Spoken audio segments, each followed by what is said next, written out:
It says we're live, so I hope that everybody can hear me all right. And welcome back. It's been a little while for us here on YouTube, so I'm hoping that everybody can hear me well. So let me know in the comments box how that's sounding. Let me know that everything's working okay, and we'll take it from there. So good evening. Like I say, I'm excited to be back. It's been such a long time since I did a live over here on YouTube, and I know Kath Owens left us a little bit of a message in the chat box. So hiya Danielle, nice to see you. I have actually got a notification about this live. Well, great stuff. It's really good to have you here, Kath, and thank you very much for leaving your comment and stuff. And I'm sure that a few of you have realised you should be getting your notification from YouTube now. So like I say, a few of you will probably come on and join me, and if not, I'll sit here and I'll talk to myself.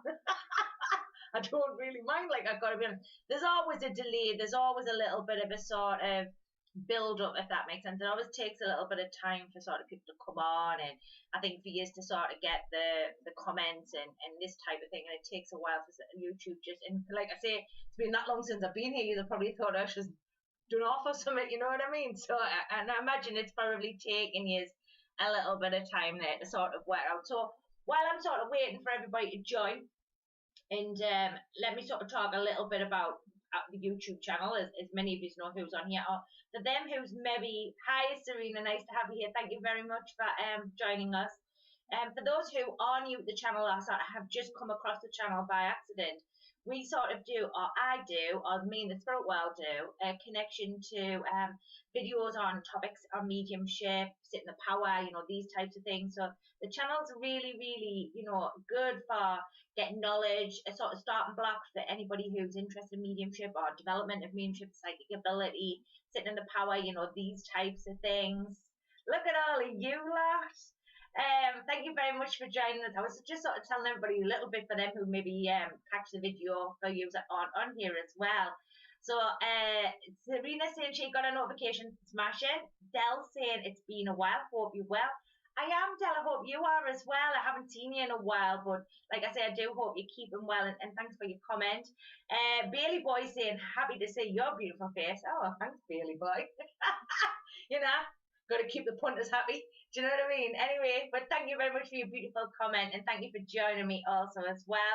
Denise is saying, hi, love, how are you? Was it you talking to yourself?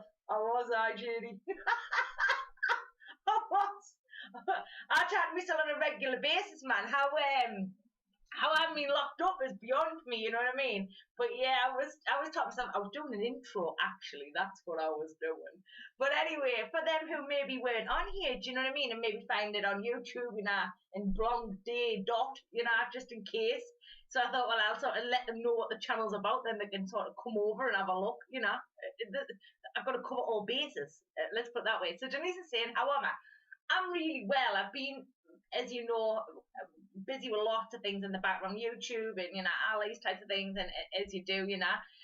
But I'm really well, Denise. Thank you very much for asking, and I've been busy today as always, but thanks for coming and thanks for being here as well. Developing Medium Mel is here, so hiya hon, I hope you're well. Oh, you got some questions for me, Mel, because you're always asking me questions. I've got to be honest with you on that one.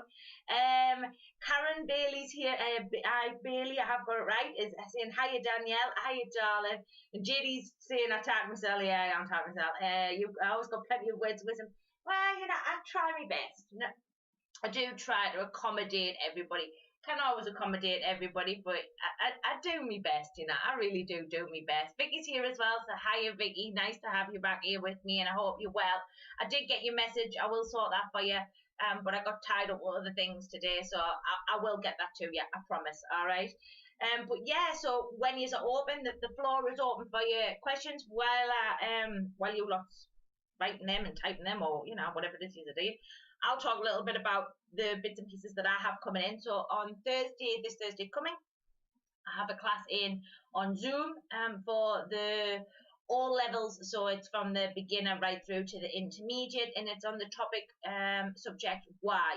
A little bit of a different one for me. It's a new bump of how to question the sitter, not questioning the sitter, my apologies therefore, questioning the spirit world. It's a way in which that we have certainly, me and the spirit world have looked at a different way in which that you can get your information. So it's a really good class, actually. It's one of my favourites. So there's that one coming in. That is 7 p.m. British Standard Time, or British Summer Time. Pacific Time, I think it's around 11 a.m.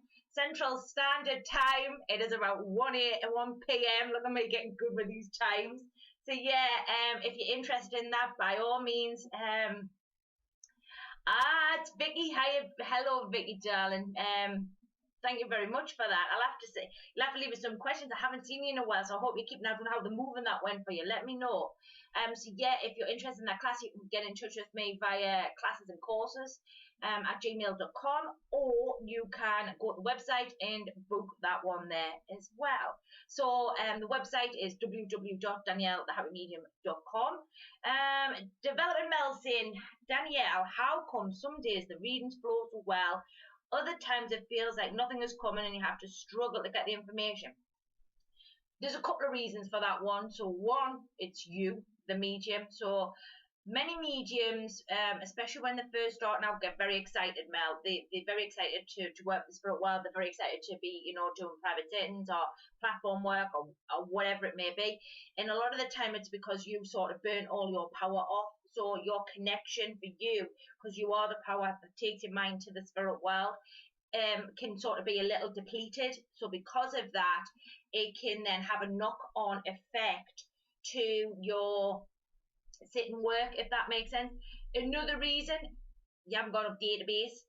And lots of people have been hearing me talk about database. They keep asking me what it is, and it's part of something I talk about with regards to mentorships and with regards to my long-term programs that I do. And the database is basically how much knowledge you've got within inside your mind. And then also you've got to talk about the vibration as well, because each and every medium and each and every spirit's working on a different vibration. So ultimately, there's a few different things that it can be. But 9 times out of 10, it's normally you, and it's normally the fact that it's never the spirit world, because spirit world always wants to get their information over. But sometimes, especially for development mediums or new mediums who we're all working, do you know what I mean? We're all sort of always learning and growing in this kind of capacity. But for me, when you're a development medium, you're still trying to find your sort of style. You still start to find out like how you work with the spirit world, where you sit within them parameters. So there are a couple of the reasons as to why. Could also be as well that your communicator doesn't want to come forward. I have done a video on this in regards to certain communicators who want to come forward and certain communicators who don't. Free will's got to play a part in that as well. So our sitter could want a particular individual, and they, for whatever reasons of, they just don't want to come forward. It's as simple as that. You cannot get away. A lot of people are not like that, and I know that, and that's fine. And we've all got different outlooks and different beliefs on the spirit world and the way in which that we look at the spirit world. But you cannot get away from free will within the spirit world, and you've got to talk about that, because if you don't, a lot of mediums like yourself, Mel, will think that you're doing something wrong, and it's not always the medium, and it's not that there's anything wrong with ego or anything like that. It's just sometimes that the spirit world don't want to communicate that particular day, and they have a free will choice in that. They have a choice just like we do every day, and I think people don't always talk about that in the spirit world, because ultimately the spirit world has as much right come forward or not come forward as we do as mediums, working or not working. So I hope that answers a few of your questions, or I hope it answers your question. If it doesn't, I'll certainly look again at it and bring you more in depth. Let me know how that one is for you, Mel. All right. So Vicky's giving us a thumbs up. Thanks very much for that, Vicky. Bailey Boy saying it's just a name on YouTube. That's fine, Vicky. Not a problem. One of my students, I know, bless you. You are a good medium as well, I have to be honest. As is all the mediums I train. And all the mediums I don't train, every medium is a good medium as far as I'm concerned. Gina's here. Hiya, Gina. Hello, darling. I hope you're well. Vicky's saying, I've been doing a lot of readings recently, and some mediums mention about heightening their vibration to speak to the spirit world. What's my thoughts on this? For me, it's not about vibration. It's not about you know, gearing yourself up so that you then start getting faster and faster and faster, so then you can get yourself. It's about just moving your mind and making sure you've moved your mind with the power of the intent to the spirit world.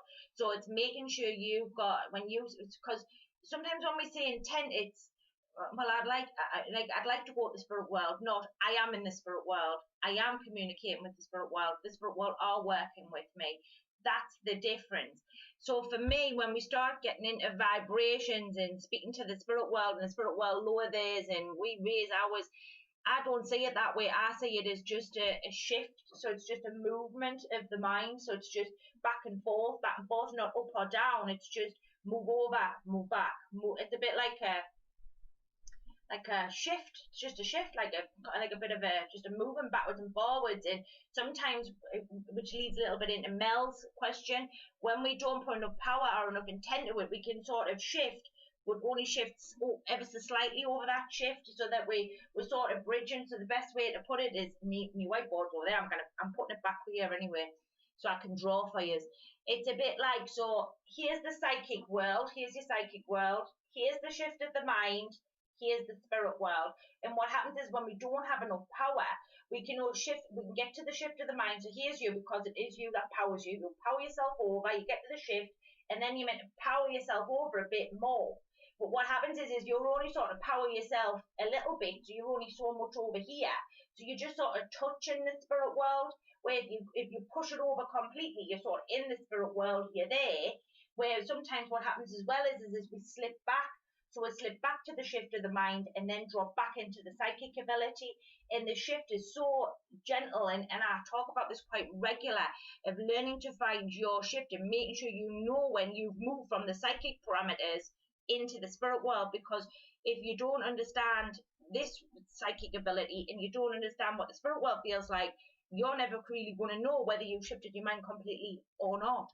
So when you talk to me about vibration, yes, all mediums have different vibrations because of the way they think on a day-to-day basis. Your aura fields changing every day.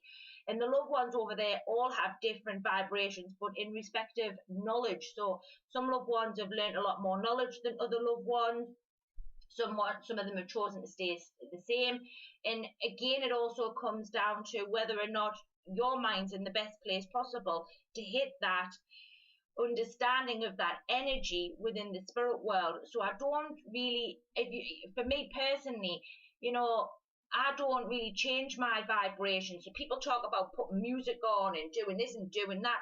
Does it make any difference to my demonstrational work? No, not really. No, because ultimately my mind is where my mind is. Can it be changed briefly because of music and that? Yeah, because music makes you feel good. But ultimately my vibration is my vibration that day, due to what I've been thinking or how my mind is taking on whatever's gone on within the day. So for example, I might have had a bit of a bad day with the kids, or I've been busy all day, or my mind's just busy with other things. I've had an argument with the boyfriend, just whatever it may be. And because of that can sort of have a difference in my thought-based matter. But does that change my connection to the spirit world? No, not really. No. If I'm unwell, is my connection as good as what it would be if I was fighting fit? No, it's only it's different. For some reason, it's not completely right. So for me, when we talk about vibrations and stuff, it's not about vibrations. It's just making sure that we put enough intention there.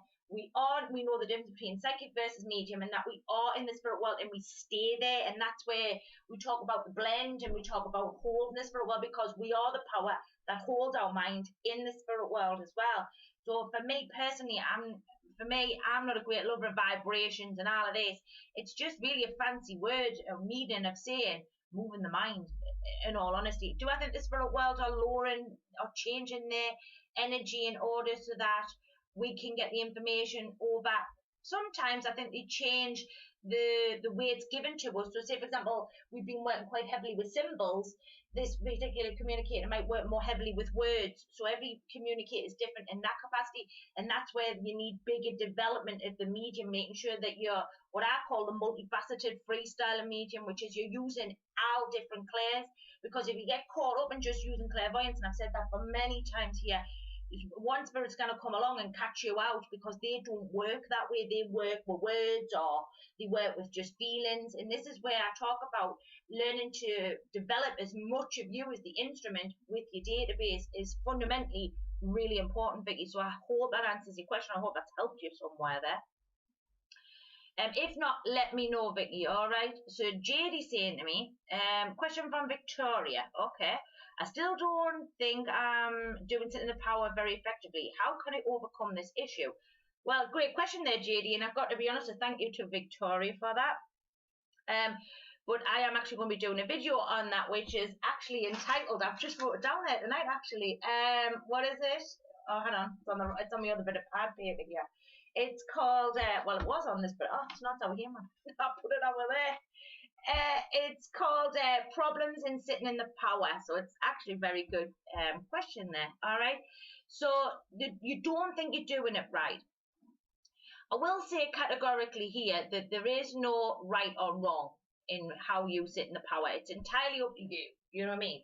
Whether you're lying down, whether you're sitting up, whether you're sitting in the front room, whether you're sitting in the dining room, whether you're outside, whatever floats your boat in that capacity.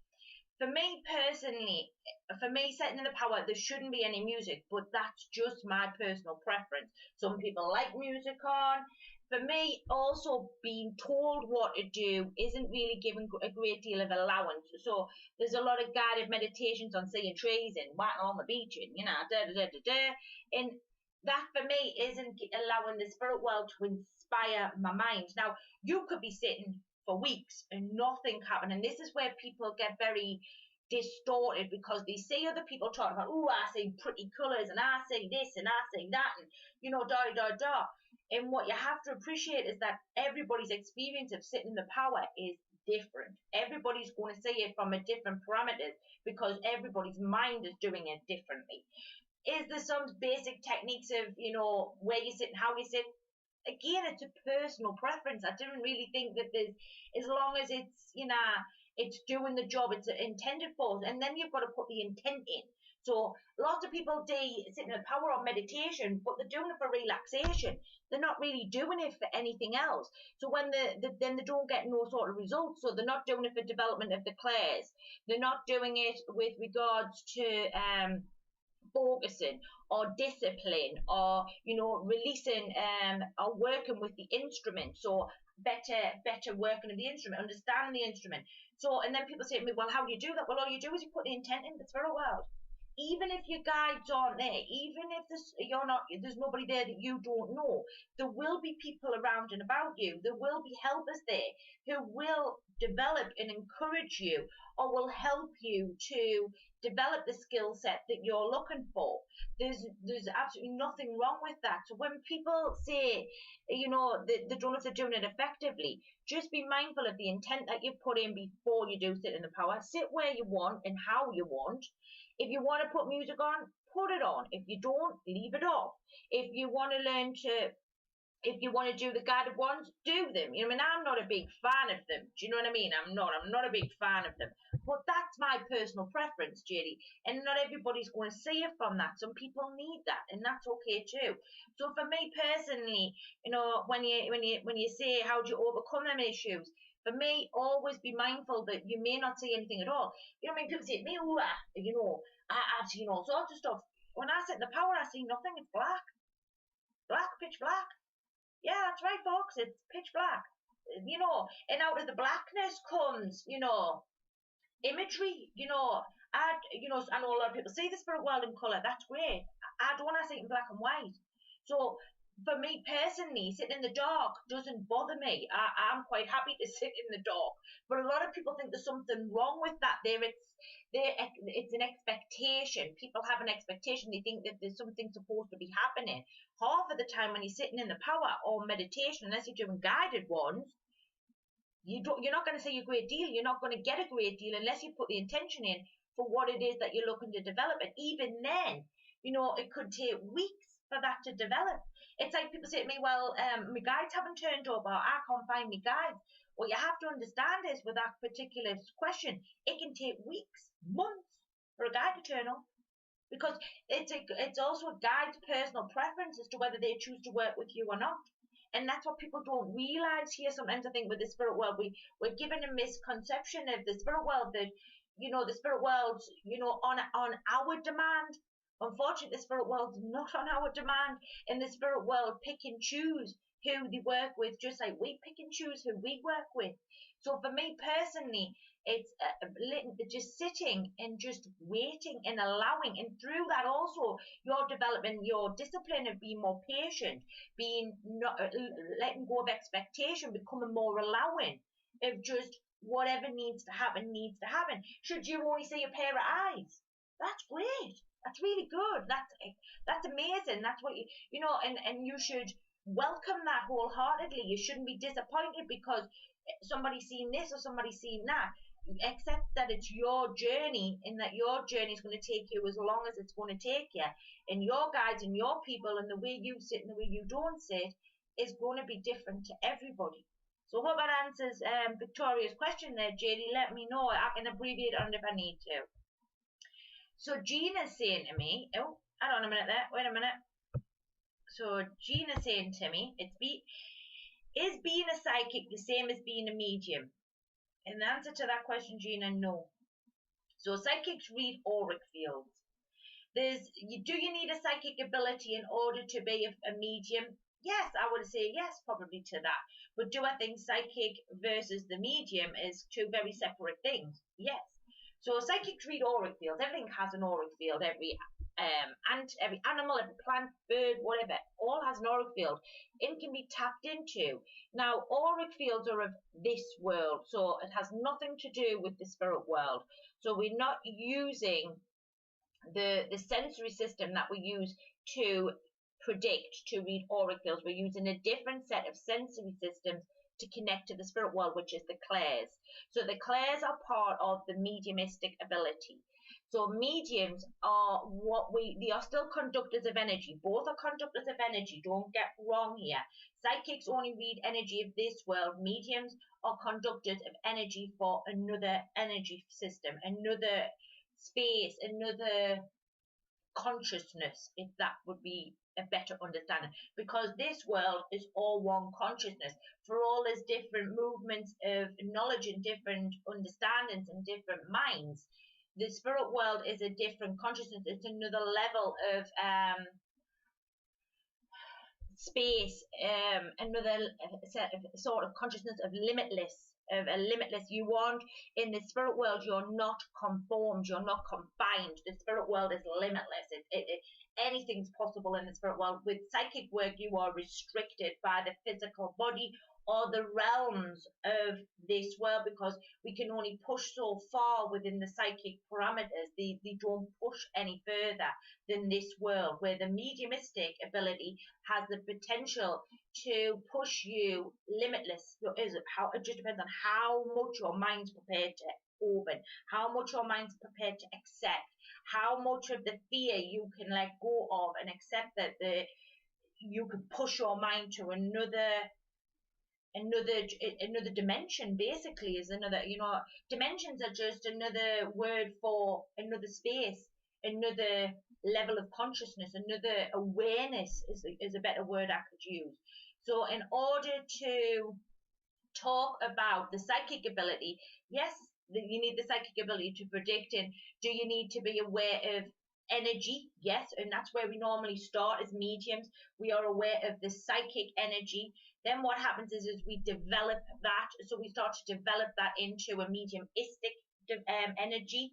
Some people skip that stage altogether and go straight into the mediumistic. So they already are in the spirit world and are shifting their mind and is keeping their mind. Some people need a bit more of a helping hand with that one.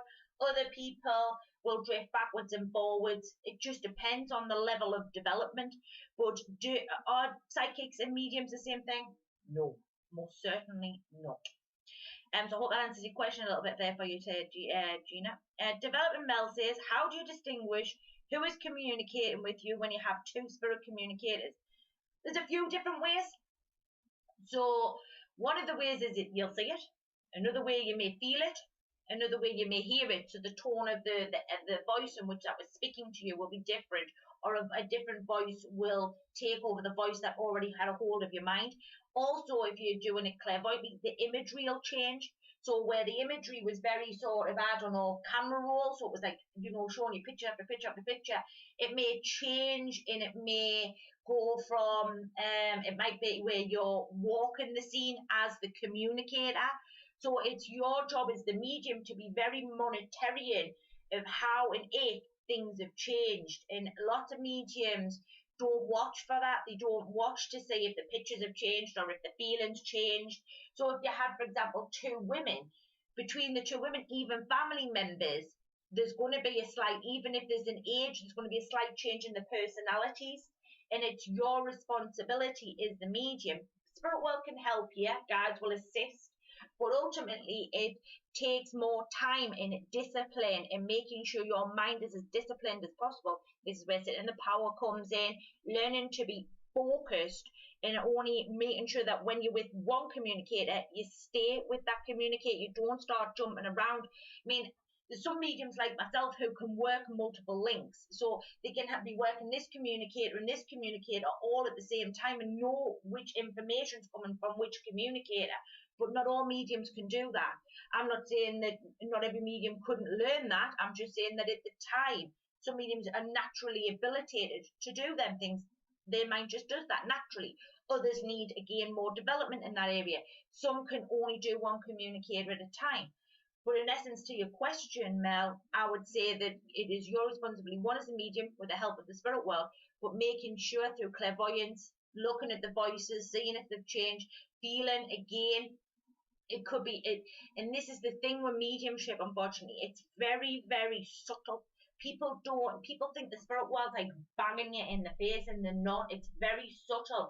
And you being as tuned as possible as the instrument is really important, so that you can pick up that slightest change. You can feel the slightest movement. You can feel when them communicators maybe have changed through the voice tone, or the feeling of the vibration of energy, or the imagery, or it may be that you know that one communicator stepped out and another communicator. So you may have had one communicator knowingly step in from the back, then all of a sudden you'll know somebody stepped in from the front. So it's important that you are as developed as possible, basically, as the instrument. In the beginning, when I worked with Chief quite strongly, Chief did a lot of that work for me. He sort of would line the communicators up, and he would sort of make sure that once I was only working with one, nobody else could step in. But as my mediumship has developed and as I have moved down the path, I tend to do an awful lot of that work myself through regards of discipline of my mind and making sure my mind, can I still work the multiple links? Yeah, but my mediumship has moved forward, and I always, as a woman who shares knowledge, I always want to see mediums move forward. So what worked for me in the beginning has now started to be altered and changed. And I did a video on tool bags and toolkits, and this was one of the primary things I was talking about. That as we move further and further down the path, your knowledge will change, your understanding will change, your thoughts and beliefs and understanding of the spirit world will alter. Will some of it stay the same? Yes. But will a lot of it alter and change over the years? Yes, it will also. So while you'll do that with the guides in the beginning, and it'll work for you quite strongly, as you move further down the path and as your development takes more and more of a hold and it becomes stronger, you will learn to find that you can do these things a lot more for yourself. The spirit world helps mediums out an awful lot in the beginning, especially with guides and stuff, or your helpers or your loved ones. They're very much there for you. And even as the more experienced medium or intermediate medium or professional or whatever you want to label, you want to put on, I'm not a great fan of labeling because I think we're all the same, but you know, you will just find that they will help you. They become, in the beginning, I think guides is more like help. As we work further and further down the line, they guide us, and there's a difference. So it's just learning to understand where you are right now, and that things will change in that department, and that things will get better, Mel. So I hope that helps you out there a little bit. So let me know if you want any more on it, all right? JD saying, question from Megan. Does the spirit that the person is looking to connect with always come through in a reading? Will they always be there? Yes, is the answer to that question. Will they always come through? Not always. No. And the reason being is because, one, you've got to talk about free will. And this is going to get people a little bit sort of weird and wonderful, but I'm going to tag about it anyway. And I've got a video to do on it. I've just been sort of finding the right way to put it. Free will is something that we're all given from the minute we come to the earth world, and we all have it when we go back to the spirit world. Now, we are all connected through the band of love. There's no question of that. But that doesn't mean to say, I mean, so just, this is sort of a little bit off track, but I'm sort of trying to get you an understanding of it. So my dad lives down the country here in the UK. I love my dad to death, but I don't see my dad that often. And I speak to him when I need to speak to him and not before. So would my dad come through in regards to a reading? Maybe, maybe not. Not because he didn't love me, but a bit like it is down here. I don't see a great deal of my dad anyway. So my dad may not want to come through at that given time, but in another time he may want to come through. And that's my dad's free will choice. I didn't take that personally. I didn't think that my dad doesn't love me. It's just that for whatever reason, and another concept the spirit world give me. Now, when we take sittings, a lot of us take sittings because we need some guidance, we need some sort of reassurance, we need something. Now, we all have friends and everybody has knowledge. We all have knowledge in different areas. Everybody has more knowledge in certain areas. Some people have limited knowledge in other areas, you know, etc., etc., etc. So I know from the years of me doing mediumship and through doing a lot of private sittings, I have learned that while there has been the selected loved ones there in which the certain loved ones have wanted, they haven't actually been beneficial to the individual or the loved one sitting in the chair for the situation in which that they're sitting in. So, but there is an uncle over there who had great knowledge in that area or had been in that situation and could give more scope or more understanding or how to proceed in the problems and issues you face here to the earth.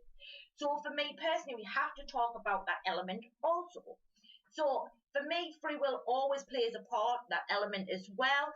Also, what we have to accept and ask ourselves here is you know, lots of sitters, and I've also seen this myself on lots of personal sittings I've done, you know, who come and they think they're ready for a sitting. And then you get them in the chair and they don't know, they're not sure if they even want to hear from them. In the spirit world, never infringe upon anybody because of the way in which they feel, how they may be. The spirit world never want to upset us in any way. And have the spirit world got intelligence? Yes, of course. And do the spirit world have a great understanding of where their loved ones sit in regards to their mental status and where they are within them parameters? Yes, of course. So, you know, I think we have to take a lot of different contexts into consideration with Megan's question. Also, I've got to say as well that, you know, we got to look at the medium and we've got to look at the development of the medium's mind, the database, you know, and also whether or not that medium's even sitting on the knowledge base set of the set individual in the spirit world. So for me, there's a lot of different elements in essence to Megan's question. But in answer in short, is the person always there? Yes. But do they always want to come through? Not always, no. And we can't get away from that. And the problem with telling people that they're always going to come through is that if them people were always coming through, us as humans would get very attached to the spirit world. We would get very sort of caught up, and we would be sitting with mediums every week because we want to talk to the person or the individual in which that we've lost. So we never want to demand anything of the spirit world because you can't demand anything of anybody. And it's the same time here on the earth world. You can't make anybody do anything. So it's an interesting question from Megan, and one that I know brings lots of different opinions in the industry, lots of different thoughts, and that's okay. You know, everybody, you know, has their different viewpoint of the spirit world, and I'm okay with that.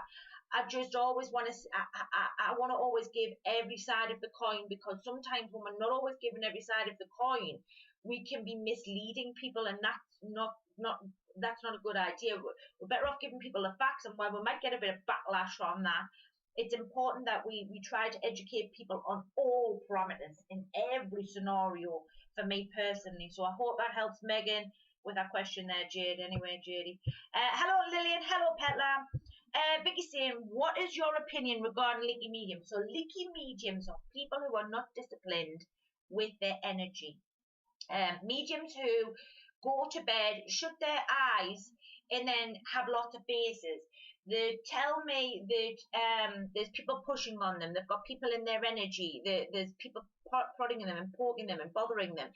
The problem with that is that leaky mediums, what the terminology for that is that what I class that as is a medium who isn't disciplined enough, who is shifting their mind all of the time and is living what I would call like an altered state. They are using their mind in a push themselves over and then blame the spirit world for coming forward, because the spirit world doesn't come forward unless you're looking for them. And that's what that is actually a terminology that I use on here on my YouTube channel. And it's not being mean, it's about learning for mediums to be disciplined with their energy, disciplined with their thought-based matter, and being disciplined so that they're not blaming the spirit world for things that the spirit world aren't doing, because the spirit world can't do anything to you as the medium or anybody else unless you've gone looking for them first. So that's what I regard as the terminology or the opinion on leaky mediums. So that answers your question for you, Vicky. Mel saying, I don't have mediumship circles where I live. Oh, okay. What do you suggest in regards to circles if you don't have access to one where you live? Right.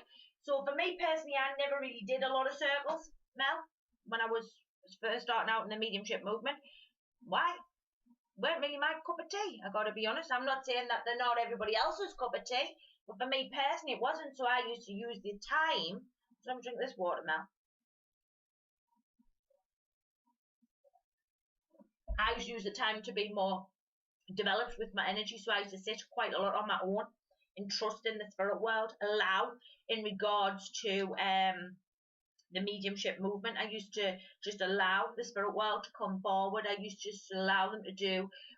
I become like a vessel. I just allowed them to do what they needed to do. I trusted in them in regards to the fact that I knew they wouldn't hurt me. I knew that there was nothing that they could do to me, that in that capacity. So for me personally, if you don't have circles in your area and you can't access them, you can go online. I mean, I run online circles, coaching circles, and for intermediates and professionals, and also for beginners. But if you don't want to do the circle route, use the extra time to develop on your own. Be intentional based with what it is that you want. So if you want to develop, your energy, you would sit and you would work with your energy, with positive affirmance, feeling it out. I've done an awareness video here on YouTube. Check that one out there as well, with regards to sitting in your energy and then moving your mind and going to the spirit world. So there's a couple of options there. You could do other people's circles. There's a lot of cross social media platforms. Could I recommend them? I'll always recommend my own. You know what I mean? I don't really like to talk about other people's stuff here on the channel. It's not very professional. But there is some absolutely amazing mediums out there running circles online, which, do your research, talk to friends, see if they've been there as well. That's another hint and tip I can give you in regards to circles. But if you don't really want to go down that circle route, maybe get a couple of like-minded friends, practice on each other. Facebook do all sorts of groups. You can put photos in. Photos for me is a bit like linking into a psychic link, and then the spirit will come forward. But if that's where you want to do it, by all means, you do it. They're just a couple of the hints and tips I could give you there, Mel. But like I say, I run my own circles and classes in regards to that, which again is on the website, which is www.daniellehappymedium.com. So I hope that answers the question for you. Vicky saying, can you explain more regarding colours and mediumship? So colours are being used predominantly very strongly in mediumship for many years, for centuries actually. Colour is used not only within the mediumship movement, but here in regards to children who are what I call, just lovely. So children who just need that little bit more encouragement. So in respect of children who are colourblind, children who are autistic, we use a lot of colours in the spirit world. Also experiment and use colours in regard. A great way I can put this to is not everybody sees the spirit world as people. I sometimes see them as people, sometimes I see them as energy. And because of that, different energies can give me a different understanding of what that energy is. So, for example, red would tell me I've got a male, or blue would tell me I'm working with a female in her 20s. So colours can be used in many different formats in regards to reading energy. Again, we've got to understand that we use colour within the auric field of the main 7 chakra system. So there's a couple of different reasons as to why we do colours. I do actually a class on colours, which I think is due up in around about August, September of this year. So maybe come along, Vicky, and get involved in that one, which gives a bigger explanation on how to explore them colours in regards to mediumship and how it can be bled and developed through your abilities. So I hope that answers your question a little bit for you there. Nick's saying, do you know anything for astral implants within energetic bodies that is stopping channeling abilities? So Nikki, sorry, so let's take me so long to get to your question. I don't really believe in spiritual attachments. I don't believe in negativity, and I don't really believe in bad spirits and all these types of things. For me, and this may not sit very well with you, Nikki, so please don't take this personally or take it as an offense of what I say. You're telling me that there's a fear within your mind. So for me personally, every single one of us, every human, whether you are a medium or not a medium, is astral traveling just about every night. So for me personally, there's no way that the spirit world would even remotely allow them things to go on, because every human's going up onto the astral traveling planes, whether you're a medium or not. So for me personally, there's nothing bad on the astral traveling planes in any capacity. With regards to people attaching or energetically, stopping you channeling, for me personally, that's, for me, you're telling me you're in the way. You're in the way. There's something in the way of you. Your fear. There is a fear within you that is holding your mind back. You have a trigger going off in regards to your abilities. There is a trigger going off in regards to your mind. So for me personally, I don't really agree with any of that, and I don't believe that anybody can stop your abilities or stop your channeling. I know channeling's a word for trance out in the States, but for me personally, it's more to do with you as the individual, or you as the medium that has been a problem or is a problem. So I hope that answers your question there, Nikki, and I hope you haven't taken too much offense to that. So Stacey's saying, hello, Stacey darling. What is your point of view on clearing your channel chakras? Does this help with channeling spirit? So, with regards to clearing energy, so we're talking about your energy, so let's get into this. So in regards to Nikki's question, I don't believe that anything can attach to you in the spirit world. I don't believe that in any capacity. I don't. But when we live in what we call the psychic parameter world, there is worlds and there is other energies that are going to want to entertain or people like to draw off people, because we're all living in the same sort of parallel sort of consciousness here within this world here. So we're talking about the psychic ability. So it's very important, as in when you go in the shower, you are clearing your body of the day-to-day grime, washing your hair, taking off the day-to-day grub. It's a bit like that when you're walking around down here on the earth world. We have many things that influence your energy, which influences your mind. Now, if your mind isn't really strong, which is going back into Vicky's question of the licky medium, you can also be the licky person. So you're thinking, overthinking, thinking about this, thinking about that. And what you're doing is you're drawing all of that into your psychic parameters. You're drawing it in because you're thinking it, which then draws it into the psychic world, which then also draws it into the chakra system. So also we can bugger up the chakra system itself, us. The way we think, the way we talk to ourselves, not enough self-care, not taking good care of us with personal boundaries, allowing other people to step upon us, can have a great effect on your chakra system and your energy. Does that change or link with the connections? The only time that's going to have an effect on you as the medium is when you are working quite heavily psychically and your mind's not in the spirit world. Then you're going to have a problem, because if you're working psychically and you're jumping into the people's auric fields with information in their regard to their loved ones and you're pulling that out, then you're going to have a problem connecting. If you're connecting with the spirit world and you're using the spirit world and you're moving your mind, you're not going to have them problems, because the spirit energy and the psychic energy is two completely different things. So there is a couple of different arenas you want to be looking in that area when you're having something to do with clearing energy or clearing your chakras. Chakras, nobody can clear your chakras. You're the only one that can clear them, you. Because it's you that puts problems in them. It's you that draws things to them. So the only problem who can clear them is you. And you can't pay somebody to clear you. You can't pay somebody to clear chakras. It's absolute craziness. What you've got to do is change the way you think. You've got to you've got to look at your triggers and what's triggering you, why you're being feared. And by looking at them things, working through them and releasing them helps to lift you up another level of what we call consciousness of this world, to a bigger understanding of the world in which that you live in here.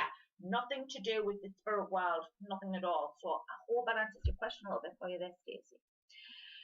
If not, let me know. So Mel saying, do we have a specific guide in the spirit world that is solely dedicated to assist us in developing mediumship? So let's get into it. So there's many people who have had the same team for, I don't know, 25, 30 years, whatever it may be. Why? Because that's where their mind likes to sit. Their mind's comfortable there. They're happy. So the guides in which they've found has got all the knowledge that they need to take them forward for, I don't know, eternity. Right? There's others of us who will have a set guide for so long, and then that guide will drift away and new guides will step forward. You could always have one particular guide who is your go-to guide, but you will have many faceted, multifaceted guides standing behind you. Some of you may not allow them guides to step forward, so the information from them guides is fed in through your main guide. Some mediums let all the guides come forward. It's basically how you perceive it or the way in which that you want it to be. Everybody has a guardian angel, every one of us, who is with us from the time we're born till the time we go back to the spirit world. For me, I'm a great believer in that. With regards to specific guides, I believe, for me, this is just my personal opinion, I'm not saying it's true, right, and accurate, the alter and change over, depending on how much development you want to do, how much understanding that guide has. That guide can also learn alongside you. That guide may choose not to learn alongside you. That guide might go, look, I've taken you as far as I can. I don't want to progress any further forward. Again, a free will choice. You will then have another guide who will step forward. Or the guide might say, right, I'm prepared to learn alongside you. I'm prepared to grow and evolve as you, as the medium, grow and evolve. You could also have another guide who has all the knowledge to take you forward and a bit more. It depends on the said medium. Every medium is going to be different in that arena, Mel. Every medium. And I wouldn't like to say categorically that you're given one specific guide. Do I believe we've had guides since we were born? This is my personal opinion. No, I didn't believe that at all, because every one of us is evolving and changing all the time. So I think to have this set person from the day you were born, and then only find them when you're in your 40s, you know, there's a lot going on between the age of 0 and 40. So whether that guide has always been there and is developing and grown and evolved with you over time, then yes, that could be a given. I've got to give that because it's important. But for me personally, I think you'll find the guides at the time when you need them most, and they will either have everything they need to take you forward, move with you and develop with you throughout your mediumship, or you'll have guides who'll just come and go. I've done all three, I've got to be honest, but that's just me. That's just my viewpoint. Other mediums may see that differently. You know, I know mediums who've had guides all of their life and nothing's changed in that department, you know what I mean, for them.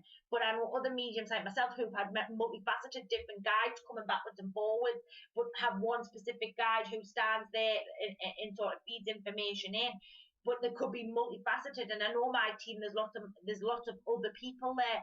You know, do I know them all? No, most certainly not. But you know, that doesn't mean to say that things won't alter and change. And I'm a great believer in you've got to keep moving in the spirit if you want to keep growing and you want to keep evolving. But that's again only my personal understanding. I'm not saying that's true, right, and accurate. So I hope that answers your question a little bit for you there. So Vicky's saying, out of all the mechanics in mediumship, what is the 3 most important ones for me? 1, my top 3, sit in the power, take absolutely no notice of anybody. Do what's best for you, your mediumship, your development, your growth. And my other tip is what other people do to you is a reflection of them, not a reflection of you. They're my 3 top tips for anybody. Sit in the power, take absolutely no notice of what anybody else says, because what you think is up to you, and what you believe is your beliefs, and what you want to do with your mediumship is your business. And like I say, the 3rd one, what anybody who says is a reflection of them, not a reflection of you. And if you live by them 3 rules, you're never gone far wrong. Don't do anything to harm people. That's the other thing I'd say even now. Don't do things to harm people. But other than that, they would be my top 3 tips when it comes to mediumship. I hope that answers your question a little bit there for you. Development Mel says, how long do you recommend someone to sit in the power, and how many times a week? Give the personal preference. You know, for me personally, I used to sit every day. Now I sit 3 times a week. You know, on specific days, at specific times. In the beginning, you develop mediums are going to be sitting all day, every day. If you could, you would. And I was one of them mediums. I was sitting on a morning, I was sitting on a night. I was sometimes sitting through the day when I first started out. Because there was a lot of rapid growth, and I wanted to push that mediumship forward, and I wanted to develop it, so I give as much time to it as I humanly possibly could.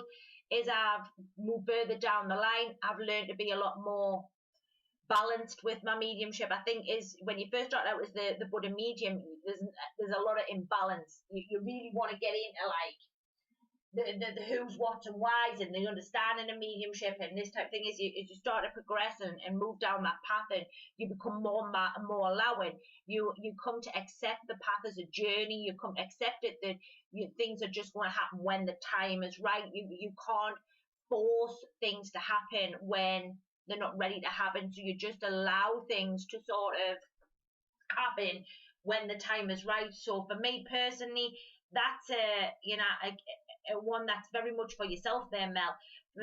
You know, how much time do you want to give to it? How much time can you give? That's a question. That's the first question for myself. How much of this can I fit into my day-to-day life? And then from there, pick out how much time you can spare. So can you spare 10 minutes? Can you spare 15? Can you spare half an hour?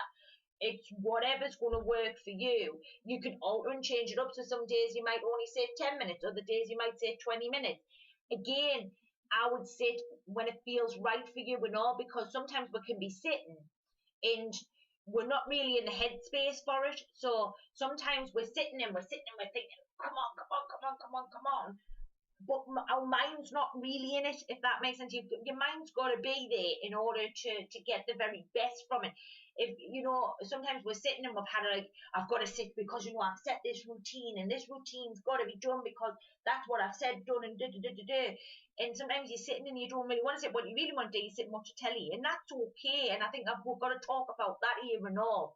You know, just because you're developing, and just because you're the Buddha medium, you ain't got to be, you know, where you want to sit and watch the telly, but you've said, oh, well, I'll sit for the spirit world tonight. The spirit world's not going to have a huff on with you, or, you know, they're not going to sort of like not turn up because you haven't sat that night. You know, they understand that you've got to take some time out for you. They understand that you've got to be, you know, that you as a human, you know what I mean? You get that.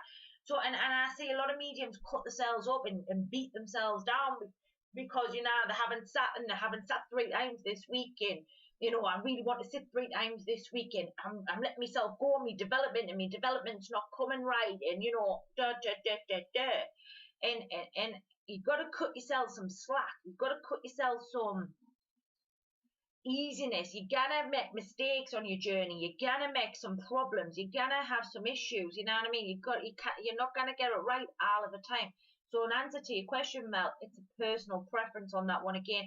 If you're starting out, Just do 10 minutes. Do 2 or 3 days a week. Do 10 minutes a piece.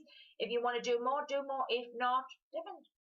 Again, but make sure you're in the right headspace. Make sure you know what you're sitting for is paramount. I've got to be honest with you on that one, Mel. So I hope that answers your question for you. JD's saying, a question from Jamie. Oh, okay. I don't think I'm a medium. How do you know? Where do I start? And are you born a medium? Right, 3 questions in one there, JD. So I don't think I'm a medium, right? Okay. Well, everybody has an ability to read energy. Everybody. And everybody's a medium. It just depends on what category. I've talked about this before. Mediumship is multifaceted. There's spirit communicators, there's trance, there's healing, there's philosophy, there's automatic writing, there's channeling, as you call it out in the States. There's multifaceted layers within the mediumistic abilities. And we all get very caught up in being spirit communicators, right? Because that's what everybody else is doing, and that's what everybody thinks the mega books are, and all these types of things. So everybody's a medium. So in answer to Jamie's question, everybody's a medium, but not everybody's a spirit communicator. So we've got to always give that one, right? How do you know? Well, normally the spirit world's going to find you. Definitely. The spirit world's always going to find you.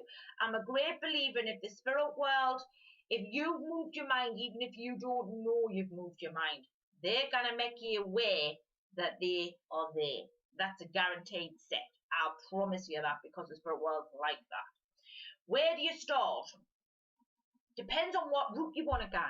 Some people didn't want to do my route. So my route was to develop on my own, with very little input from the outside world. So everything that's inside of me is spiritually based. It comes from me working and sitting and developing with the spirit world. Other people want to go and do the class route and sort of want to do massive amounts of Zoom classes and development classes and all them types of things. Then there's the others who want to go down what we call the SNU route, which is here in the UK. I know in the US and in other worlds you don't have that. So, and that's where you go in and you do their awareness class, then you do the development class, then you do platform work and sitting work. So it depends on what route's working for you, and also what you perceive or want to do. Do you want to do healing? Do you want to do communications? Do you want to do trance? Do you want to do automatic writing and whatever else it is? It's spirit art, or do you want to do them all? If you want to do them all, then you've got to find the right sort of avenues for that. So for me, when Jamie says, where do you start? It's up to you. There's a few different routes you can go. You could read books. I know mediums who've developed all through just reading books. No more. Read loads and loads of different books from lots of different authors all across the world, and have developed that way. So there's many different ways that you can develop. There's no one set rule here. And I got to get that out of people massively. When we keep saying, oh, well, it's got to be done this way and it must be done that way, and it doesn't make you unique. Do you know what I mean? And I always try to say every medium is an individual, because that's what you are. Because not one set rule is going to work for everybody, and not every class, way, or route is going to be for everyone. And I think it's important that you maybe try a few different routes and then make your mind up from that. Some mediums have just done residential courses. So they've gone away for 5 days at a time, 4 and 5 times a year, gone on retreats and things like that. It's what really floats your boat and what's going to get you the best starting block for you. Do you know what I mean? If you don't know what works for you, best thing to do is talk to other mediums, talk to, maybe go to your local, approach your local medium, or approach your local SNU church, or buy a book, see if it resonates with you. See, all you got to do is type in mediumship, even across, Google and that, or whatever, whatever search engine you want to use, Yahoo or whatever. Type in mediumship. You've got about 2,500 pages coming up on Google on knowledge, just in respect of, what people's wrote and put out there. So you haven't really got to be paying for stuff right off the bat. Have a read, see if it resonates with you. Think, well, them things are happening to me. I think I need to take a bigger look at this. They're just some of the ways you can sort of start. seek out groups on social media, sit within some groups. A lot of people are frightened to speak up. Look across YouTube, that's something else. You know, YouTube's massive now on mediumship and mediumship development. You know, the two a penny. You know, so there's lots of different ways you can sort of go there, JD, with connections to your friend Jamie's question. Are you born a medium? Everybody's born with an ability. There's a difference. It's an ability to do whatever it is or wherever it is that you feel or the spirit world feels you need to be in whatever capacity in regards to mediumship. And again, like I say, you've got to be as open-minded when mediumship is humanly possible. So that answers your friend's question there, Judy. Lillian's saying, how is your mediumship teaching different from other teachers? It isn't, I don't think. Well, I don't know. It might be. I don't know. I don't know. Some people do very well from teaching. Some people don't. I don't know. I couldn't honestly tell you. I believe that my viewpoint is my viewpoint as other mediums is their viewpoint. Do you know what I mean? And, you know, for me, every teacher, it's anybody who shares knowledge is bringing something to the table, good, bad, and different. And I don't really like the terminology of labels and things, but everybody's bringing something to the table in some capacity or another, whether it be through teaching tutorials, whether it be through stuff on Google, whether it be stuff through books, you know, whether it be whatever it may be there. You know, is mine different to other people's? I leave the public to make them decisions. For those who watch my channel, for those who, you know, get involved in my training, I leave that up to my answer to people who's watching this video is try out the goodies, see what you think.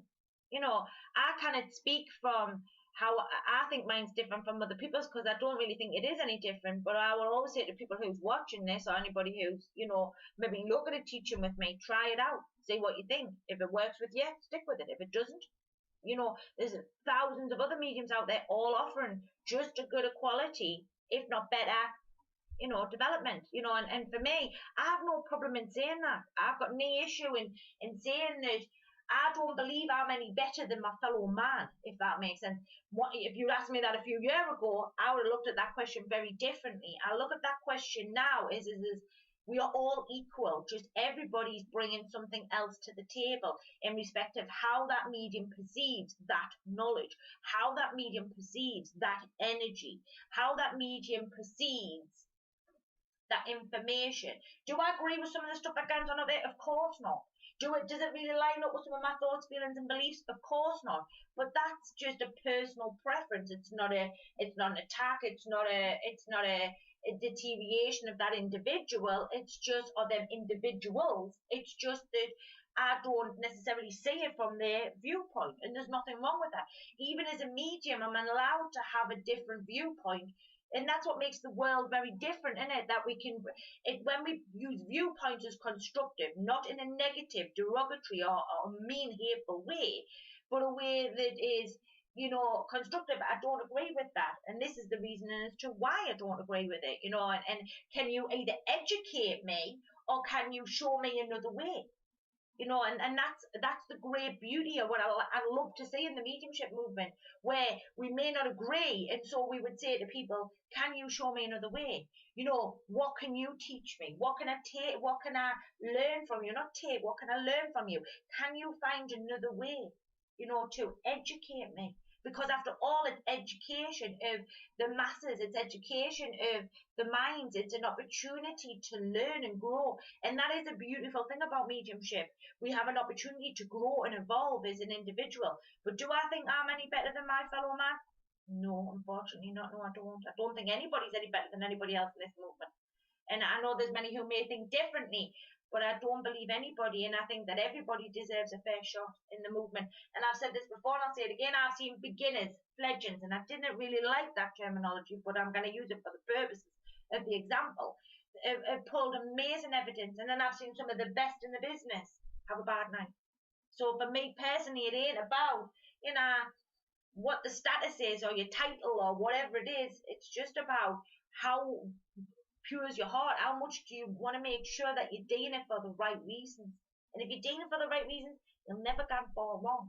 I'm a big believer in that anyway. So, but for them who You know, watching this, check out the goodies. If you like my work and you like my teaching, by all means come along. If you don't, I appreciate that and move swiftly on, and that's okay. Vicky's saying, how does fear affect a person's mediumship? So fear is a real issue with mediumship, and the reason being is because you're getting in the way. So your fears, it's you that's thinking you can't connect, it's you that believes there's something bad in the spirit world, it's you that's thinking that you've done something wrong, it's you that's thinking that you've got two communicators coming in at one time, instead of believing that your mind will separate them for you. You believe that your mind will, you know, make sure that nothing can get in the way of that. It's your self-limiting beliefs is the instrument. It's the instrument who thinks that it's not worthy. It's the instrument that thinks it's not good enough. It's the instrument that thinks that if they get it right, people's going to laugh at them. It's the instrument that thinks that they're not in a good place. So it's always the human that's in the way of the mediumship. And I'm a great advocate, because of sitting in the power and because of them types of things, you should always make sure that you are trying to get your instrument in the best place possible, so that you aren't being triggered when you're working for the spirit world. You're not in the way. You're not believing that, you know, something's going to go wrong. So it's an important part of mediumship, and I don't think people talk about this element of it enough, and why we do sit in the power. We're not just sitting in the power for us, we're sitting in the power to help the spirit world gain more access of the instrument. The more limiting the instrument is, the harder the spirit world's got to work, the harder the spirit world's got to be to get in, the harder it is for the spirit world to get past your boundaries of your mind, because if they're smacking against the boundaries, you're pushing back, you're pushing them back, pushing them back. So for me, fear is a big problem in the industry. It's a big issue with new developing mediums, and what you have to understand is the best thing to do is get in touch with who you are, understand you as the instrument, understand your energy, understand where you're coming from, look at your triggers, what's triggering you off, why do you feel like you're not good enough, what can you do to better that, how can you forgive yourself for making mistakes, because every one of us have made mistakes, and that you're not going to be judged when you're working in the spirit world. Yeah, if you get it wrong, you get it wrong, that's okay.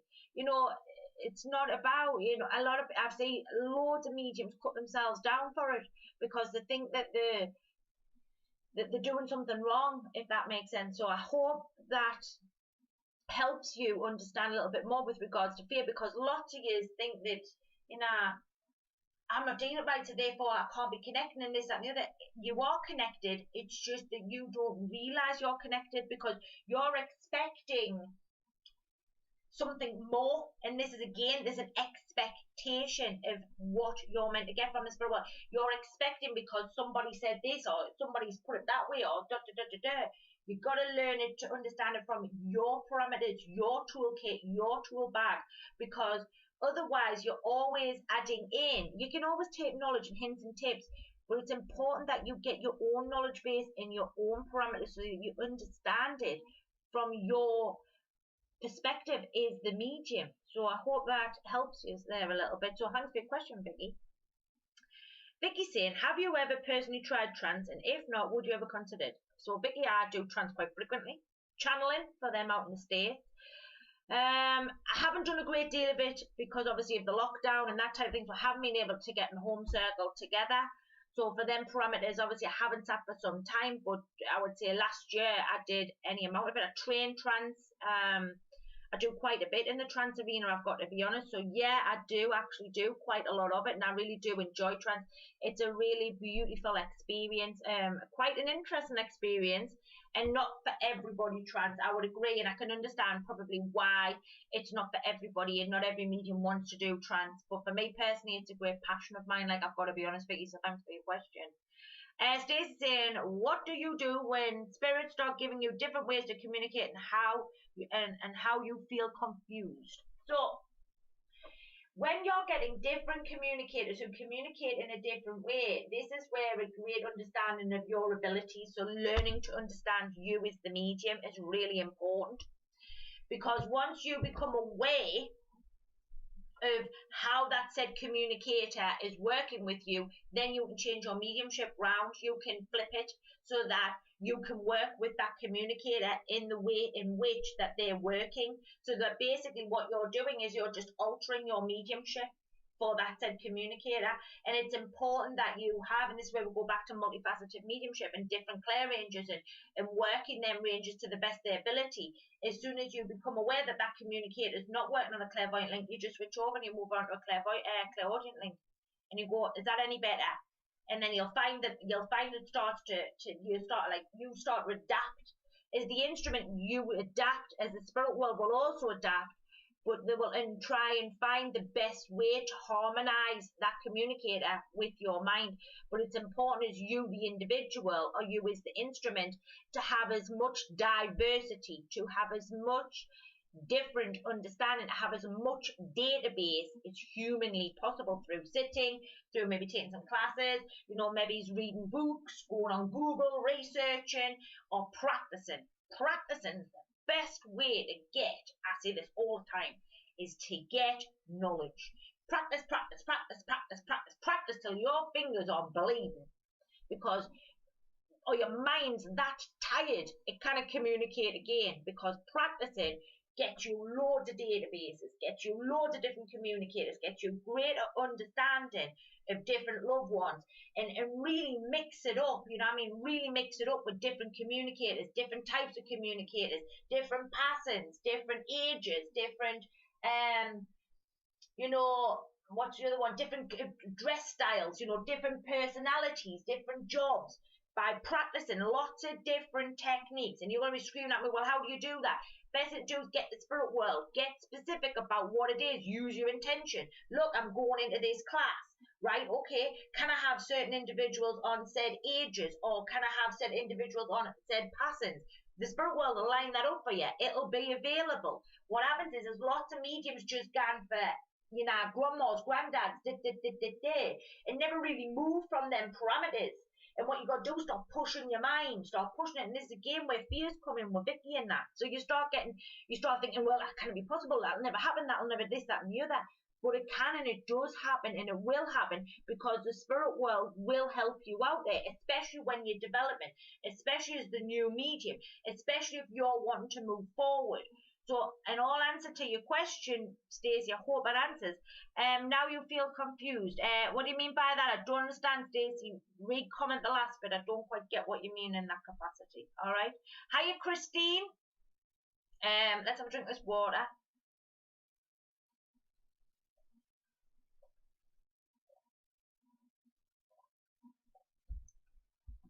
Let's have a look. So, Jady's saying, thank you very much. Please do like this video if you've enjoyed it. I really, really,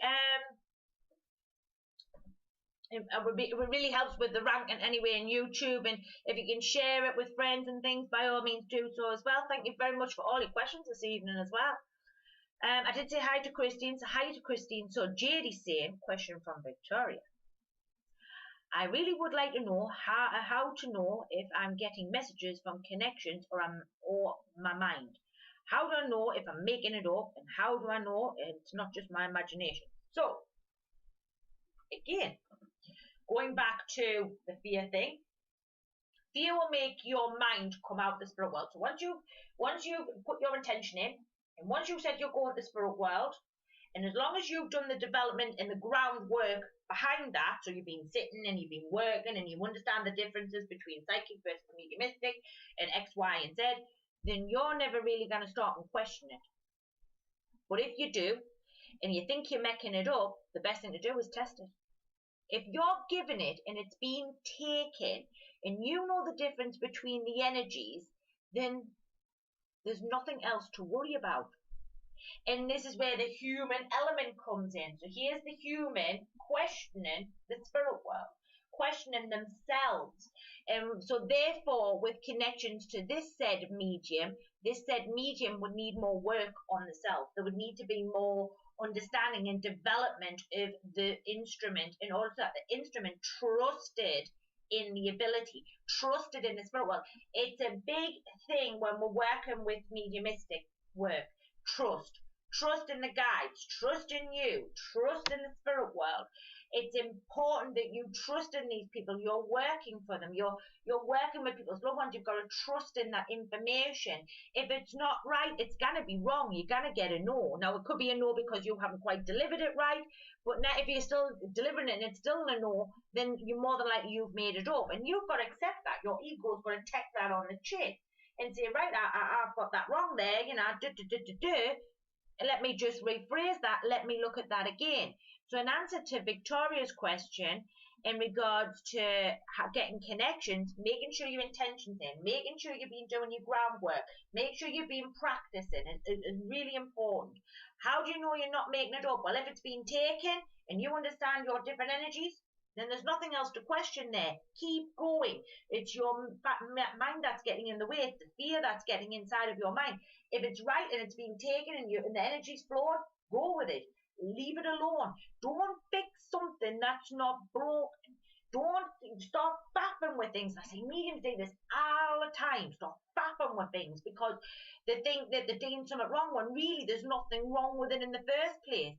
And if they just allow, I've been using that word an awful lot tonight, allow the spirit world to do their job. Allow the spirit world to do what they need to do. You'll never go far wrong in connections to that. So how do you know it's imagination? Well, there's a few different ways. So through development of your clairvoyance, development of your clairaudience, development of the clairsentience and the claircognilian, the clairaugustus, the clairempathy. By developing them clairs, you become aware of what's psychic versus medium. You know what's coming from. Over time, you start to become aware what's coming from the spirit world and what's not. It feels different. It knows different. It looks different. So there's different imagery for, I've got some videos up in the YouTube channel in regards to imagery, in regards to feelings, what feels psychic versus what feels mediumistic. But again, that's only a guideline. It's only a starting block.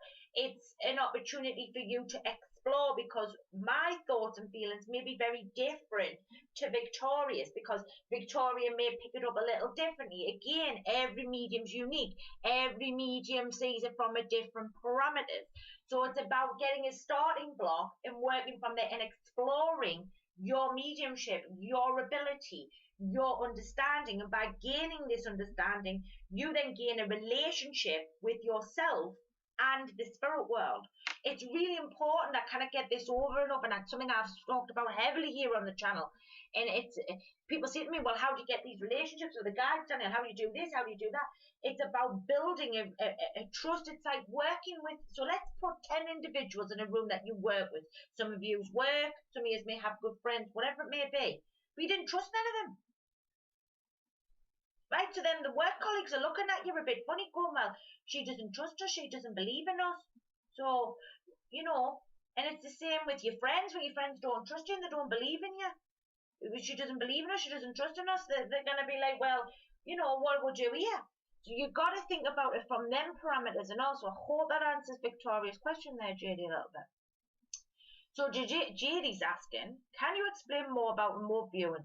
Do you do remote viewing? Yes. Have you worked with the public or police to solve cases? I haven't worked with the police, no.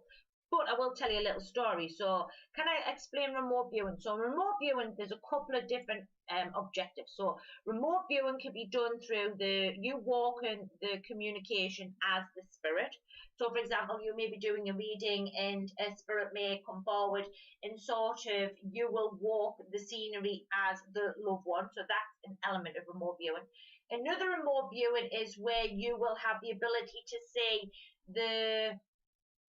so say for example, a particular loved one has passed over to the spirit world. They may be able to walk you to where it is that they passed. So for example, with your police cases, it may be able to show you imagery and things and people who were there that people, obviously the police don't know about. So that's another element. It could also be that you also have the ability to be able to look inside of rooms, but without the spirit actually being there. So for example, you may be able to go into a house and look around the house and pick out bits of wallpaper, carpets, you know, said individual things on the floor. It all depends. There's a couple of different styles of remote viewing I do, JD. It could also be that you do remote viewing from a distance, which is in the fact of you would look, could do it on a psychic parameters. So say, for example, I was looking for my daughter. I could link into her energy and remotely view where she may be. There's that element of it, but again, I've got to have permission for that. You kind of just run linking into people willy-nilly, you know what I mean? That's not right, that's unethical. But if I have permission and I got permission from the spirit world, then that's fine, yeah. So there's a few different elements in regards to remote viewing that I do, JD. Some may do it a little differently, I'm sure they will. Do I do remote viewing? Yes, I've done a lot of it over the years in regards to sitting work, picking up different individuals. But in regards to your story, so in regards to your question, many years ago, I was working up in Scotland, and there was a particular case that was unsolved up in Scotland, and it was actually a missing child. And I was given some information in regards to that and some in regards to certain elements of that case. I knew nothing about it because I'm not from Scotland. That was actually given to the parents, which was then given to the police. Subsequently from there, the child was actually found dead, and there was actually somebody prosecuted for that. And it was off some of the evidence in which, not all of the evidence, but some in which that I give, yes. So I have actually done something, but not in respect of where the police invited me in and asked me to do this, this, and this. But yes, I have done one bit like that, but very little, I've got to be honest. Haven't worked with the public, so that would line up with that there as well. So in answer to your question, a little bit, but I wouldn't say I was near perfectionist, and I certainly would say I was near, I haven't called in or, anything like that. I can't say that because that's not true anyway. But in respect of that little story, yes. So I hope that answers your question a little bit there for you. Christine said, does. All right. When a medium works with flowers, is that the same as working with colours? No. So the flowers are a totally different element. So the flowers are a favourite of the said individual in the spirit world. Basically, it's a psychic link. So what happens is yeah, let me use a pen. So the pen here is the flower. I bought this flower with thought-based matter of connecting with my son in the spirit world. I've been thinking about that all day. I hope it comes through. My energy has gone into the flower. The flower's put on there, and that will be how it is. Normally, it's connecting to a psychic link and then connecting to the spirit world. Colours, no, because colours are actually different colours of energy in the spirit world and other elements of colour work that we do in regards to the class I do. But in essence, to when we work with flowers, it's actually a link into the psychic parameter and then pushing on to the spirit world, or the spirit world will come forward. So I hope that answers your question a little bit there, Christine. Mel saying, what is your advice for someone who is busy and doesn't have a lot of time? What would you recommend they do above all when they have time to sit and do work for the spirit world? So me personally, if you're a busy woman like me, I do 3 a day. I do anything between 10 and 20 minutes. One of them I do for myself, so I'm always constantly improving. Danielle is the individual. I never used to. Well, I did, but not to the extent I do now. So I look more at abandonment issues, trigger issues. I look at codependencies. I look at how I'm communicating. If I'm communicating, what can I do to improve me as Danielle, the individual? So I do 10 to 20 minutes of that once a week. I tend to pick days where I'm already working because it's easier for me. So my mind sort of got, it's because I was so very scattered when I first started out. Now I've sort of pulled that right in. It's come right in. I've really started to nail it down. So it's more, not structure's not the word. I've got more control over it as the medium. I'm not just I'm not the licky medium. I've really condensed it down, so I'm more aware of what I'm doing as the individual and as the medium. I'm more control over my mind. I'm more disciplined. I'm more focused. And then I do 2 for the spirit world. Do you know what it is? And you're going to be amazed by this, but I got up an hour early. That's what I do. I got up an hour early to sit for the spirit world. Because not everybody's going to do that. I appreciate that. But for me personally, I get up an hour early and sit for the spirit world. and I do 10 to 20 minutes of me one day, the other two's development, and that's it. Other than that, I don't go near the spirit world unless I need to. I mean, once over Mel, I was in there. I was doing this, doing that, doing the other. No, I'm never in there. I mean, I don't need to, because I'm very aware that I used to get in and be looking around and seeing what I could learn and do. Now I've realised that when I get in, everything's already there for us because my intention's in there. I put my intention in. So when I finish doing the work on a certain day, I'll say, right, on next session, this is what we're going to do. I'd like to look at this, this, and this. And that's already ready and available to me when I go. They've already lined it all up. It's already available to me. So for me personally, I'll get up early, but I can appreciate that some people don't want to do that. I appreciate some people don't want to do it at bedtime because obviously they're tired and they want to go to bed. So it's about learning to be more organised would probably be the best answer I could say to you there, Mel. Be more disciplined, more focused, and the more disciplined you are and the more focused you are, the better it works for you in the long term. That would be my advice. Would I recommend doing what I did 5 years ago to people? No. Most certainly not. No. But for me personally, it did work for me, but it caused me all sorts of chaos, and it caused me a lot of hypersensitivity, and it caused me all sorts of, hassle that I just didn't need. It caused me an hassle. Nobody else caused it for us. I caused myself. So, and now I don't. I'm more disciplined. I'm more aware of what I'm doing. I'm more focused. But for the development medium, for someone who's new, I can appreciate that you're always in there because you want to learn and you want to grow. But if you learn to trust in the fact that they're going to deliver every time you step in, when on said days or said times, then that's exactly what's going to happen there. Like, so I wish you the very best of luck with that one there, Mel. Lillian says, is it important to have one-on-one mentorship teaching, or is a group setting sufficient? Again, it's personal preference. Lots of people, I know people who do one-on-one mentorship teaching, and I have people who do groups. Me personally, I don't do one-to-one stuff. I did it. I always do your group session stuff, and for me, it's the way I personally like it. But I know lots of people who prefer the one-to-one stuff and generally want to learn that way. I think one-to-one stuff can be done, but I do think that said individual would need to be in a group in order to keep working and learning with others. But again, it's a personal preference there, Lily, and I've got to be honest. Is it important to have one-to-one? You could have it if you wanted it. Is there anything wrong with group settings? No, because I need working with individuals or like-minded individuals. But, I understand that not everybody wants to work in a group. Not everybody has that confidence to work that way. So I can appreciate that. But do I think in the long-term scope, would there need to be more with the group? Or could they do one-to-one sessions and sort of have some group work? Yes, because I think it would be important for the development of the individual.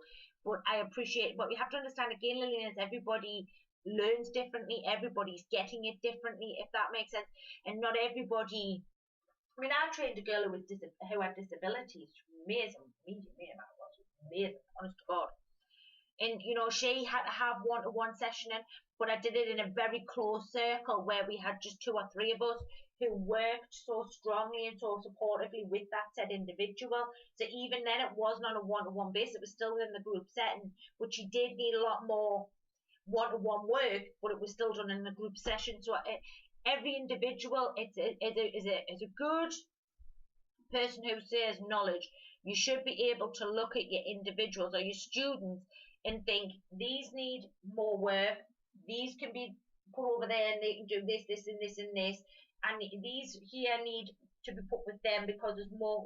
It's about learning to look at your students and think, what can I do next to take them forward?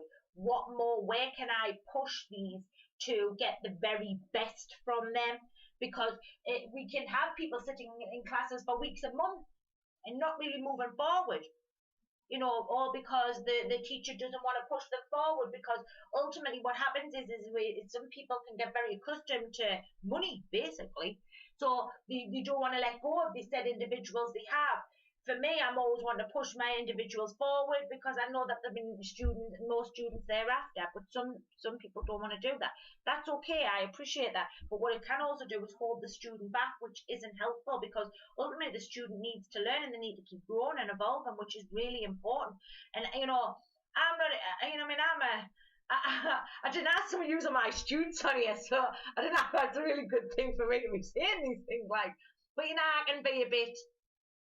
Maybe I can push a little too hard sometimes. I can sort of push the mind but that's because I see the potential. I see the next step. I just sometimes the minds that, you know, I think the minds are ready, but then I think, Danielle, you know, you've got to be easy on them. Now, because not every mind's going to get it straight away. I appreciate that, but I do always see the long-term goals, and I always say the very best of my students and want them to exceed so that they can go out there and be the very best in the industry. But I understand as well that there's some mediums who will need that one-to-one work as well. And that's okay. And that's where you, as the person who shares knowledge, should be able to fall back and support your student, or have people behind the back of you who can support your student as you're still working with the said individuals here, so that they can still multifacetedly move around the group. The only problem is that some students will get left behind as others start to develop. And for me, and that's why I don't do my mediumship any differently. I just look at my classes a little differently to make sure that everybody's moving in the right direction and nobody gets left behind, because I don't want any of my students to feel like they're left behind. I always want to make sure that my students are comfortable and in a good place, but always being pushed to move forward and to develop more in their areas of expertise. So I hope I answered your question a little bit there, Lily. Jerry's saying, what are the ways you protect yourself from negative people? Oh, Jerry, how do you protect your own energy? So for me, let's get into it. So many years ago, not so many left, I was one of them people who used to put that white light up and, you know, put all that grounding down and all them types of things, because that's, you know, that's what I was taught, you know what I mean? You know, I just thought, oh, it's fair enough that, and then somebody sort of corrected me, you know what I mean? Well, they didn't correct me, they sort of took the piss out of me, but that's another story. And, you know, it sort of took me in fear more, because I didn't really understand what they were trying to get over to me. I didn't understand it, right? It probably could have been delivered better, but anyway, that's another story. And you know what I mean, how do I protect myself from negative people? I don't believe everybody's negative. I don't believe anybody's negative. What I believe is that some people need more of me than other people need more of me. So what I do is I allow people so much of me, and then I cut them off. I don't cut them off, but I just sort of limit the interaction I have with them, is the best way I can put it. So I'll sort of, you know, maybe get back to them when I'm ready. Maybe won't answer the message straight away. I may not pick the phone up. You know, I might not get back to emails, whatever it may be there. How do I protect my own energy? Intention based. My energy's mine. You can't touch it. And as long as I'm not thinking about that said individual, that can't, and that comes with discipline. So somebody can be thinking about me all day long, but unless I'm thinking about them, then that they can't affect me, can't even drop into my parameters. And even if I'm aware that that's an individuals are thinking about me or chucking stuff at me or doing whatever it is they're doing, it can be sitting outside of my auric field, and I can just monitor that, but I can't get in. That's the way I look at it. You know, so that's one way. And do you believe in energy vampires for this world? Yes, I do. Yes, I do think there is. It said individuals who will draw off you if your energy isn't taken good care of and you're not looking after your energy. Yes, an answer to that question. Lots of people will not agree with that. Lots of people will probably come over here and start giving me a load of nonsense and all the rest of it, and that's fine. I appreciate your point of view, just as I appreciate theirs. But I do believe that there is people, and I'll give you a prime example. You know, for many years I was in the nursing industry, and you know, I would go to work and I would be as bright as a chipper, and then I'd have been around them wards for 4 and 5 hours, and I would be like starting to lag. I'd be dead on my feet because the people in the room are sick. So what they're doing is they're drawing off me. You mean at the time I didn't used to shut my energy off. I didn't understand energy like I did like now. And obviously I used to come out there and I'd be absolutely done in and ready for bed, because sick people and people who aren't in the best place possible because of the way in which that they're thinking and then their mind will, anybody who's not in it, somebody who's in a good place, they will draw from them if they can. It's like a radiator. So imagine a radiator that's on and it's really warm. When you're cold, what do? You can wrap yourself around the radiator, didn't you? And it warmed you up. You didn't go on the radiator when you're in a good place and you're warm, do you? No. That's the whole purpose and point. So I hope that answers the question over there, Judy. Denise is asking me, hello Denise, good evening. I asked my guide and meditated upon this black shadow. I kept seeing it, but no answers to it. It doesn't frighten me, but any suggestion to receive any answers on who it may be. Right, so I'm a great believer in if the energies aren't talking to you, then ask them to step back. So, for example, if this person's not talking to you, so energies come forward, it's not talking to you, and it's not giving you an answer back, you ask it to step back and you ask for somebody else to step forward in replacement of it, Denise. You go away. If you can't talk to me, or you can't tell me who you are, or you can't express this, that, and the other, step back and allow somebody else to step forward. That would be my answer to you, Denise. So I hope that helps you there. Stacey, same question. Lately, I've been having buzzing or extreme pressure in the ears. I have been just before reading or circle and it's extreme. Is that clearance or blending? Could be both. All depends, Stacey. It would all depend. Could be an element of both. It could be that they are experimenting with your clairaudience. Could be external clairvoyance, audience, sorry. So you don't just get internal clairaudience, you get external. So there could be having a look at that, Stacey. There could be a few different things going on there in regards to that. It shouldn't be painful. It shouldn't bother you really in any way. So let me know in regards to that one, all right? Let me have a look. Sarah Barlow saying, good evening to you. Yes, I'm well, thank you. Hold up a minute, let me just have a look. Sorry, nearly went whizzing past Mel. Do you believe you need to build a symbol base? Yes. Yes, an answer to your question. Yes is the answer to that question. What they're talking about is a symbol database, yeah? So some things will come in on a symbol database. So what we call, I've got a video on that in regards to the channel as well. It's called a directory, spiritual directory. Check that video out. And that talks about all them types of things. It talks about different symbols, different elements, different things. It's really important because some communicators, again, want to work just with symbols.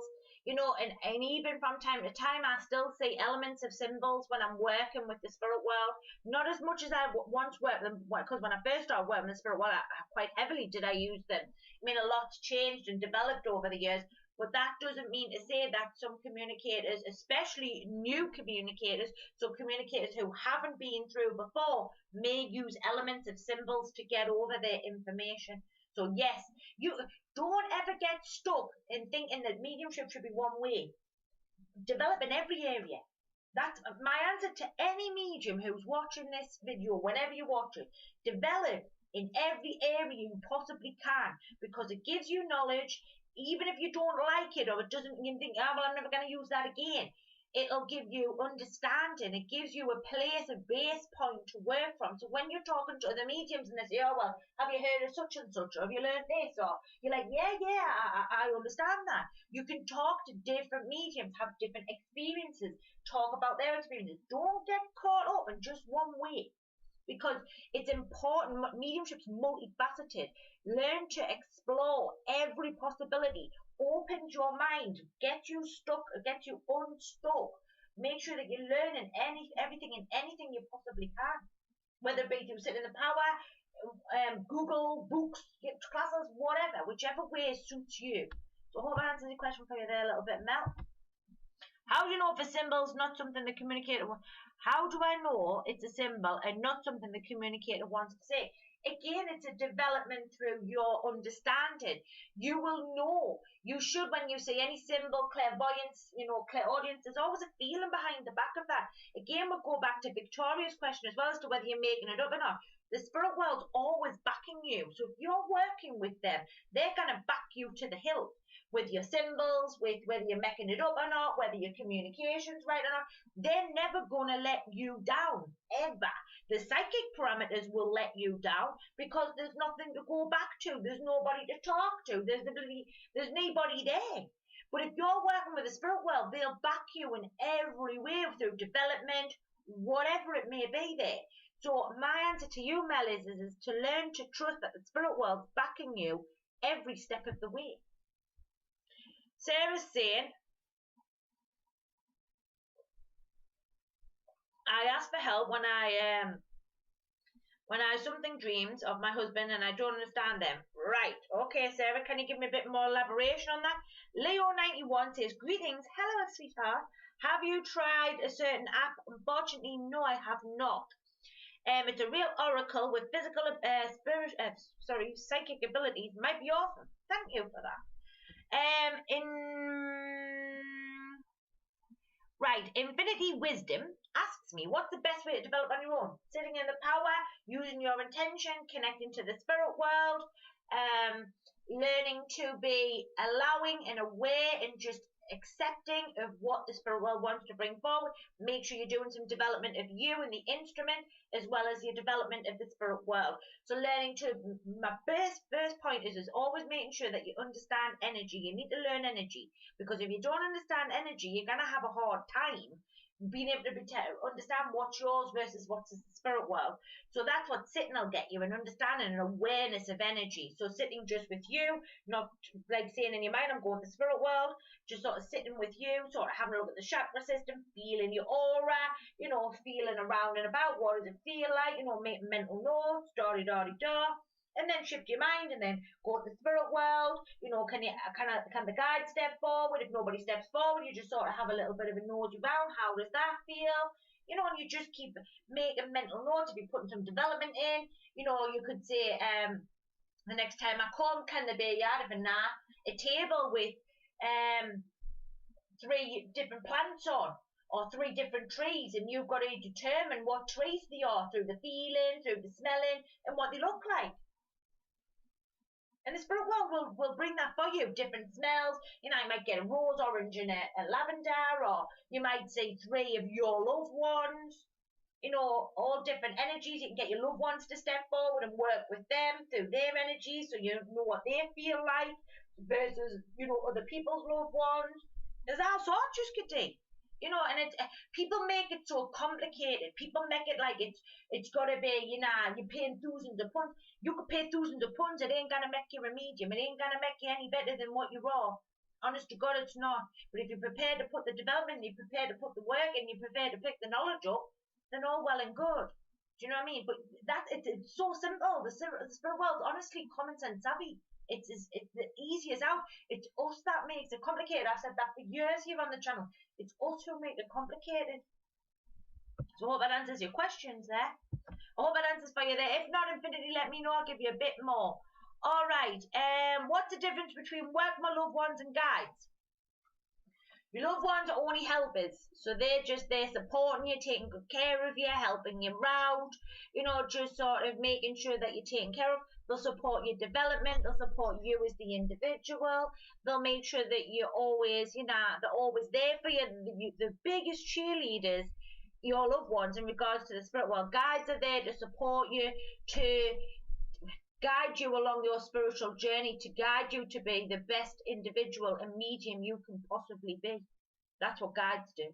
Guides are not there to protect you. They're not there to look after you. You know, they'll keep an eye on your energy, make sure everything's ticking along in that department. You know, but they're ultimately there to help you continue to progress and move forward in your consciousness, and when you're working with the spirit world, doing your communications and stuff. That's the difference. Loved ones, help. Guides, support, guiding. Leo saying, can tune in with sounds of spirit voices like ectoclan. I don't know what that word means. Right, hold up a minute.